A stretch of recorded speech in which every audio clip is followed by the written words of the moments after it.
To set up medical ID on your iPhone, go to the Health app.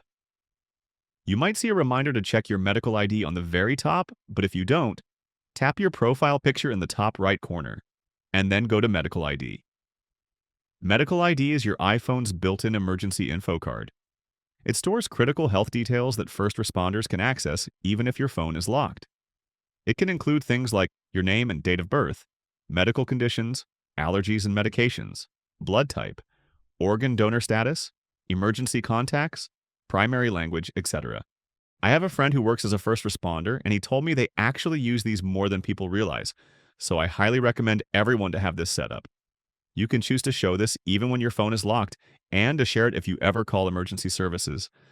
I'll add some info to mine so I can show you what it looks like when it's accessed from the lock screen.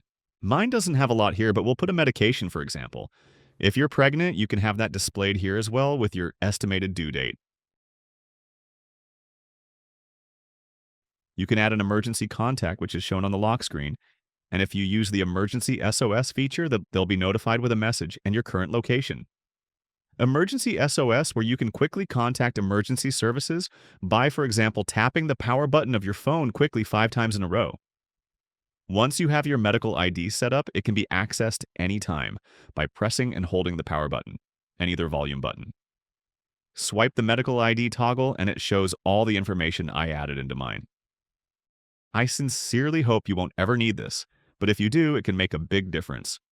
So please set it up and tell your friends and family to do the same. Leave a comment if you have any questions, and subscribe for more easy iPhone guides like this.